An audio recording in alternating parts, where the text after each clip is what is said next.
வணக்கம் வணக்கம் இனிய கனடா வணக்கம்.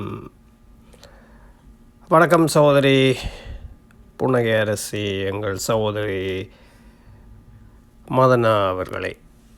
உங்கள் பஞ்ச பாத்திரத்தை பற்றி ஒரு சின்ன விமர்சனம் தரலாம் என்று நினைக்கின்றேன். கடந்த வாரமும் இந்த வாரமும், கடந்த வாரம் அதாவது மாதம் 27ஆம் தேதியும் பங்குனி மாதம் 6ஆம் தேதியும் பஞ்சபாத்திர விமர்சனம்.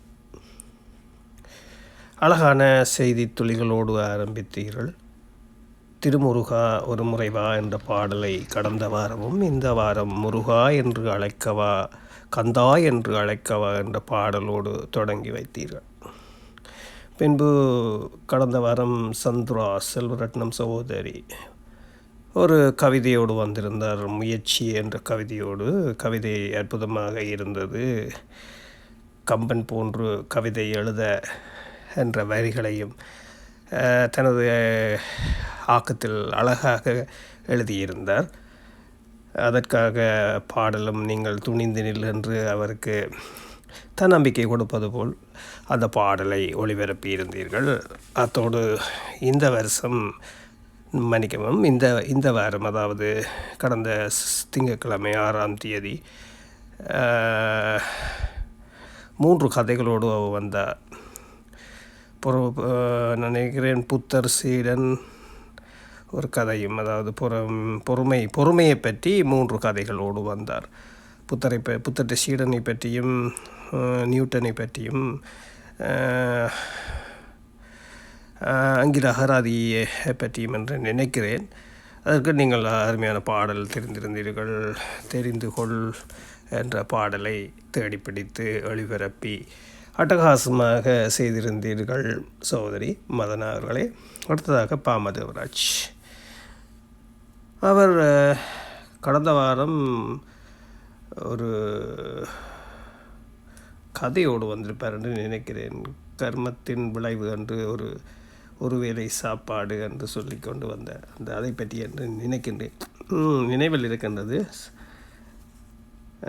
செல்லந்தர் கடவுள் என்று தான் நினைக்கிறேன். நான் அதற்கு அருமையான பாடல் ஒன்று ஒளிபரப்பி இருந்தால் மதனா அவர்கள். நல்லவர்க்கெல்லாம் சாட்சி ஒன்று பாடல். இந்த வாரம் அவர் பாமதேவராஜ் சகோதரி அவர்கள் பொய் சாட்சி சொல்லக்கூடாது என்று சொல்லி ஒரு கதையை பற்றி சொல்லியிருந்தார். உண்மையாக நிச்சயமாக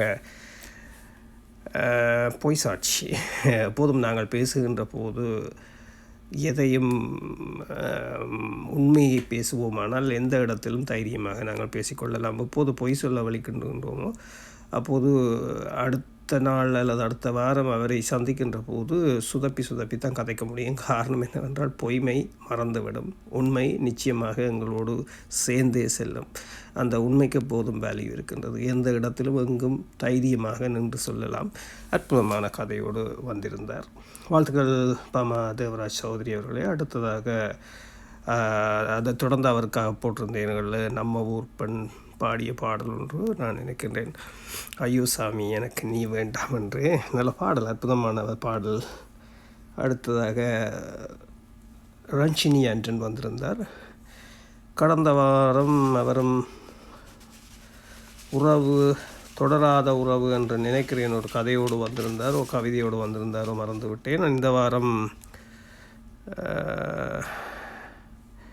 அழகான வாழ்க்கைக்கு வளமான வார்த்தை சேர்ந்த அற்புதமான வரிகளோடு கவிதையோடு வந்திருந்தார். ஒரு கவிதையோடு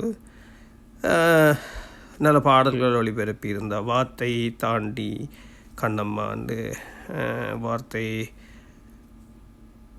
நானடி கண்ணம்மா என்ற அற்புதமான பாடல். நான் பல ஆண்டுகளாக கேட்டு இந்த வாரம் போட்ட பாடல். போன வாரம் நான் நினைக்கிறேன் டெலிஃபோன் பணி போல் சிரிப்பது அழகா என்ற ஒரு பாடலை ஒளிபரப்பி இருந்தார் மதனா அவர்கள். பின்பு நமது ஆர்ஜி கலா அவர்கள் வந்திருந்தார் இலங்கையிலிருந்து. அவர் கடந்த வாரம் விரித்த புவி என்ற ஒரு கவிதை, பனிப்பாய் விரித்த புவி என்று, அதாவது இந்த கொட்டுகின்ற பனித்துளியை பற்றி அழகாக எழுதியிருந்தார். பனி படர்ந்த மலை ஓர் என்று அதற்கான பாடல்களையும் இவர் அதாவது அழகாக ஒளிபரப்பியிருந்தார் எங்கள் சகோதரி மதனா அவர்கள். இந்த வாரம் கவிதை நிலவு,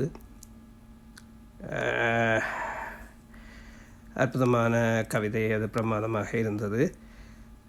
அவருக்கு அற்புதமான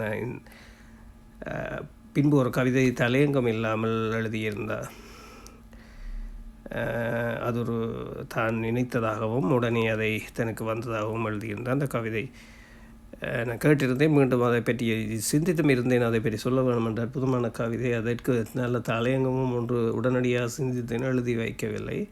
நான் நினைக்கிறேன் அதை மறந்துவிட்டேன். நினைவில் இருந்தால் நிச்சயமாக வந்து சொல்லுகின்றேன். என்றால் அது ஒத்துப்போகின்ற கவிதையை பல உண்மைகளை கொண்ட கவிதை. 2வது கவிதை. மற்றும் வருகின்ற 12ஆம் தேதி அவர் ஒரு புத்தகத்தை வெளியிடுகின்றார். அவருக்கு வாழ்த்துக்கள். நிச்சயமாக அவர் இன்னும் வெற்றி கொடி தட்ட வேண்டும், வெற்றி கொடி கட்ட வேண்டும், வெற்றியை எப்போதும் அடைய வேண்டும். அவருக்கான வாழ்த்துக்களை தெரிவித்துக் கொள்கின்றேன். எப்போதுமே அவர் வெற்றி தான் நிச்சயம் அவருக்கு. அடுத்ததாக நமது கடைசியாக வந்தவர் இந்திரா சூரியகுமார். இப்போது கடந்த வாரம் கவிதை தீக்குச்சி என்று நினைக்கின்றேன். ஒரு நல்ல பாடல் மணிகவனும் நல்ல பாடல் ஒன்று ஒளிபரப்பி இருந்தார் எங்களது மதனா அவர்கள். இந்த வாரம் நான் நினைக்கிறேன் படி என்று 3 வித படியை பற்றி சொல்லியிருந்தார். நிச்சயமாக இந்த படி என்ற அற்புதமான கவிதை அவரின் ஆக்கத்தில் அவரின் குரலிலும் அற்புதமாக இருந்தது.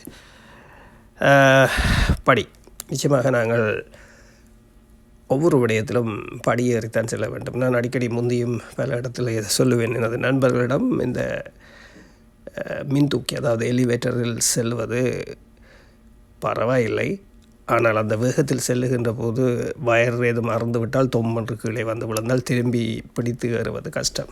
ஆனால் படியில் ஏறி செல்லுகின்ற போது ஒவ்வொரு படியும் ஒவ்வொன்றாக ஏறுவோம். சறுக்கினாலும் கீழே ஒரு படி, பிறகு பிடித்து ஏறிவிடலாம். ஆகவே அந்த படி நிச்சயமாக அற்புதமானது. அதே நேரம் படிக்க வேண்டும். நாங்கள் கல்வி தான் எங்களுக்கு எல்லாமே, உணவு எல்லாமே கல்வி இருந்தால் எந்த இடத்திலும் எதையும் சாதித்து விடலாம். ஆகவே எல்லாமே அற்புதம், சொல்ல வார்த்தைகள் இல்லை. எல்லோருக்கும் வாழ்த்துக்கள். மீண்டும் அடுத்த திங்கட்கிழமை சந்திப்போம். காத்திருக்கின்றேன். வாழ்த்துக்கள். நீங்கள் எல்லோரும் உச்சத்தை தொட வேண்டும். அத்தோடு சோரிய மதனாவும் உச்சத்தை தொட வாழ்த்து சொல்லி விடைபெறுகின்றேன். நன்றி, வணக்கம்.